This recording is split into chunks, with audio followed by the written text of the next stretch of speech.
Hello everyone, Cameron here from the QAV podcast, recorded Thursday the 12th of March 2020, sort of as an addendum to today's edition of the QAV podcast. We talked about three-point trend lines. We had a number of emails from QAV club members this week about how to use a three-point trend line in volatility like we have at the moment, extreme volatility. I don't know if you can see this graph over here. That's just today. Just today. Look at this. 1 month. Oh, maybe you don't want to look at that. 1 year. Look at that. Oh.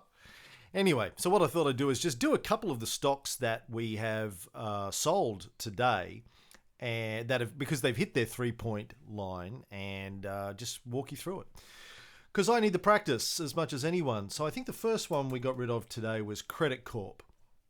So I'm in Stock Doctor here. I'm going to go over to my charting tool, and I'll have a look at the 5-year monthly. For some reason, it kind of doesn't bring it up properly, automatically.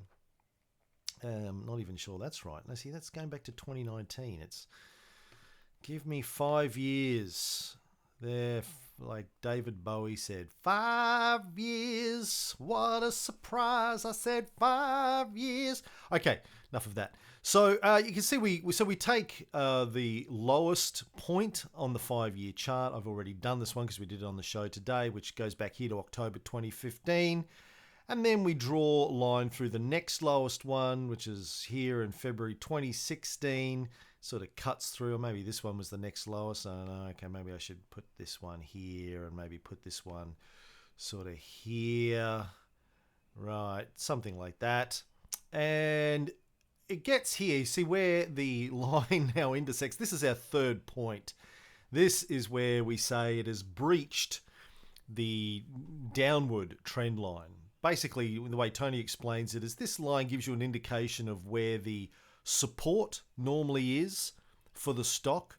Normally, once the price gets down to about this line, in normal conditions, all things being equal, the market will tend to buy back in. If it breaches this line, it means it's fallen through the support floor and it's probably going to keep falling. So it's a good time for us to offload it and wait for things to turn around before we buy back in. Doesn't mean it's not a good company, doesn't mean that we won't buy it in the future. It just means that for whatever reason, and as we explained today on the show, normally in a healthy market, it normally means something's gone wrong with this particular company. But in current climate, where everything's falling off a cliff, it just means that everyone's panicking, even though we may still think the company has good prospects, and that will remain to be seen when we see what their new financials are, or their indicators are. They come out and give us some warnings. We may buy back in, but right now there's no point holding onto it while it coasts down. We can buy back in later at a lower price. So you can see here, probably the 3-point line was about the breach point was about 21.49. It dropped below that today, so we sold it. I think another one, Tony advised me, it hit the line today, was Stanmore Coal. So let's have a look at Stanmore Coal. Dum-de-dum-de-dum, lum-de-dum-de-dee. 5-year monthly. Okay, 2015, that looks about right. Bring up my drawing tools. And I'll go back to, where was that? 2015, so here. And then I want to have a line that goes through probably, well, by the looks of it, this one here. And where does that get us to? Well, yeah, according to my chart, hasn't quite hit. My chart, it would sort of be around about 67 cents, about 72.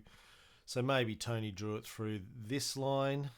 Maybe drew it through this point here. If he drew it through this point here, yeah, that looks more like a breach there on the breach line. Probably going to continue to fall anyway, so either way you cut it, it's probably going to hit that line. And what was the other one that we did today, Tony? if you're a QAV Club subscriber, you can see our transaction sheet here. Keep tabs on it. BFG.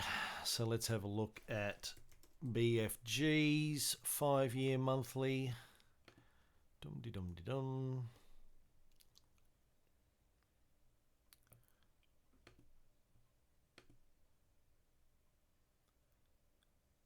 Oh, looks like I've already done this one too. So yeah, going back to 2015, more points. This point here, about 84 cents, which is where it's at. So we've offloaded that. So there you go. And people have been asking, as we talked on the show today, well, when do we buy back in?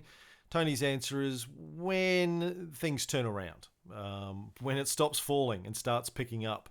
So until such time, we just watch and wait for it to happen and get ready to buy back in. But of course, we'll also want to keep an eye on their reporting, and in case they come out and say, well, based on the impact of the coronavirus on our business, our financials aren't going to be as hot as we thought they were going to be, and in which case we'll run them through the checklist again. But it's that simple. That's as simple as the 3-point trend line is in times of high volatility like this. Hope that helps. Any questions?